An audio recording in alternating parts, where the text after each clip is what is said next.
नमस्कार दोस्तों, रेणु एकेडमी में आपका स्वागत है।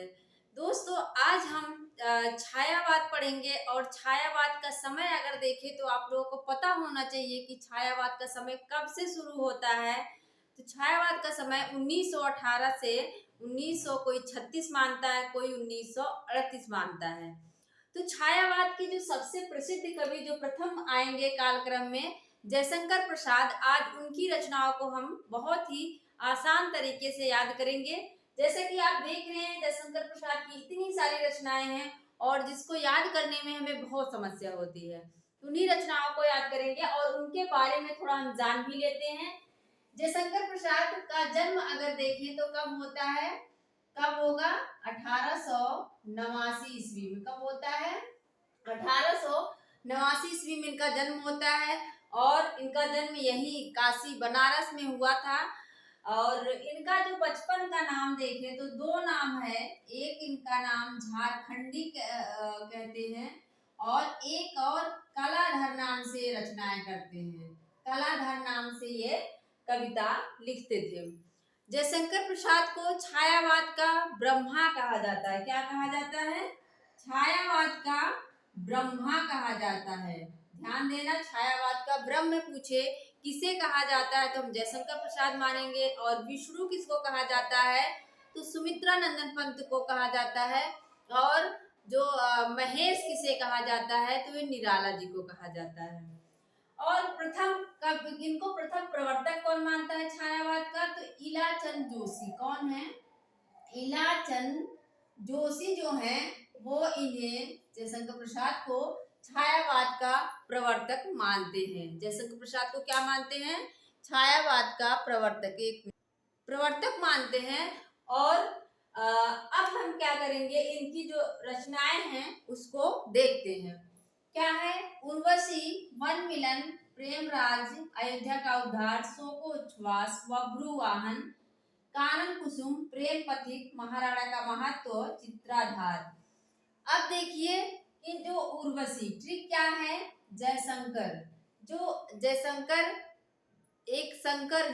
नाम के व्यक्ति हैं और उर्वशी को लेकर कहाँ जाते हैं? वन में मिलने। जयशंकर नाम के एक व्यक्ति हैं और कहाँ जाते हैं उर्वशी को लिवा के? वन में वन मिलन होता है और वहीं पे प्रेम राज्य भी फैलाते हैं। क्या होता है? वहां पे प्रेम राज्य फैलाते हैं। और फिर उसके बाद अयोध्या जाते हैं। कहते हैं कि जब तक अयोध्या नहीं जाएंगे तब तक हमारा उद्धार नहीं होगा। फिर वो अयोध्या जाते हैं और अयोध्या जाने के बाद उनको पता चलता है शोकोच्छ्वास, मतलब हम स्वच्छ कैसे रहेंगे। अयोध्या जाते हैं तो देखते हैं बहुत साफ सफाई है, वहां पे भगवान राम का मंदिर है। तो उनको लगता है कि स्वच्छता ही सबसे ज्यादा महत्वपूर्ण है और स्वच्छ हमें रहना चाहिए। स्वच्छ हम कब रहेंगे? जब हम वाहन का प्रयोग कम करेंगे, जब हम ज्यादा मोटर गाड़ी नहीं चलाएंगे, तब जाके हमारा वातावरण क्या होगा? स्वच्छ रहेगा। इसके बाद वो कहाँ जाते हैं? वही कानन कुसुम, मतलब फूलों का बगीचा होता है। वाहन नहीं होगा। इसके बाद वो कानन कुसुम में जाते हैं। प्रेम पति की तरह, जैसे महाराणा का महत्व, जैसे महाराणा होते हैं वैसे वो धार, मतलब चित्राधार बन जाते हैं। फिर से देखो, जयशंकर प्रसाद है, उर्वशी को लेकर वन मिलन में जाते हैं, प्रेम राज्य फैला देते हैं। इसके बाद कहते हैं कि चलो अब अयोध्या चलते हैं, तभी हमारा उद्धार होगा। और फिर वहां जाते हैं तो पता चलता है कि स्वच्छता सबसे ज्यादा जरूरी है और वाहन नहीं चलाएंगे तभी हम स्वच्छ रह पाएंगे। कानन कुसुम में जाके प्रेम पथिक की तरह महाराणा का महत्व समझते हैं और वही चित्राधार बन जाते हैं। इसके बाद 4 रचनाएं आप देख रहे हैं जिनका कालक्रम अक्सर पूछा जाता है, जिनके बारे में डिटेल चीजें पूछी जाती हैं। तो झरना, आंसू, लहर, कमानी, हमने इसको याद किया था। झरना बन के आंसू निकलने लगते हैं ना, जब कोई कुछ कहता है तो हमारे आंखों से क्या है? झरना बन के आंसू लहर बन जाते हैं, ऐसे याद किया था। झरना बन के आंसू जो है क्या करते हैं? लहर बन जाते हैं। और कामायनी, लास्ट में क्या है? कामायनी। कामायनी कभी कभी 36 भी मान लेता है, कभी कभी 35, लेकिन ज्यादातर किताबों में 35 ही मिलता है। आप लोग 35 ही लगाना, कहीं कहीं जो है वो 36 देखने को मिल जाता है। तो झरना जैसा कि सब जानते हैं कि ये छायावाद की प्रथम रचना है। क्या है ये? छायावाद की प्रथम रचना मानी जाती है। प्रथम रचना अगर पूछे छायावाद की तो कौन है? झरना है। और आंसू जो है ये क्या है? इसे मेघदूत का काव्य कहा जाता है। इसे मेघदूत, इसको क्या कहा जाता है?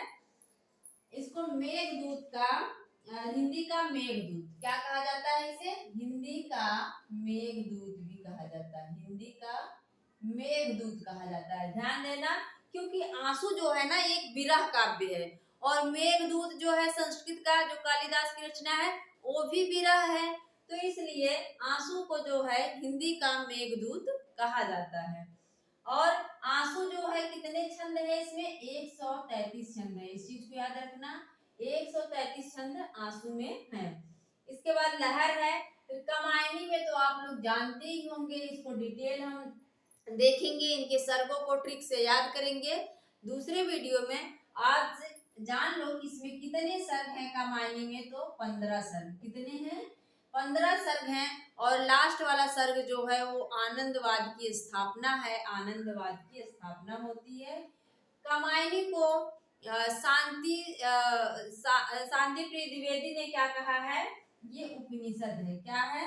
इसको शांति प्रिय द्विवेदी ने कहा कि कामायनी छायावाद का उपनिषद है। क्या है? उपनिषद अगर पूछे किसने कहा है तो छायावाद का उपनिषद जो है वो शांति प्रिय द्विवेदी। अगर आपको उपनिषद पढ़ना हो तो आपको शांति में जाने की जरूरत होगी ना। ऐसे ट्रिक से याद कर लो कि अगर आपको उपनिषद पढ़ने की जरूरत पड़े तो आप लोगों को शांति जगह चाहिए, शांत जगह चाहिए। ऐसे नहीं कि आप कहीं भी पढ़ लोगे तो शांति प्रिय द्विवेदी हो जाएंगे। दोस्तों मुझे लगता है कि आप लोगों को रचनाएं याद हो गई होंगी, और इसी तरह हम वीडियो आपको देते रहेंगे। अगर आप चैनल पर नए हैं तो चैनल को सब्सक्राइब कर लीजिएगा, लाइक कर दीजिएगा, शेयर कर दीजिएगा। मिलते हैं अगले वीडियो में। Thank you.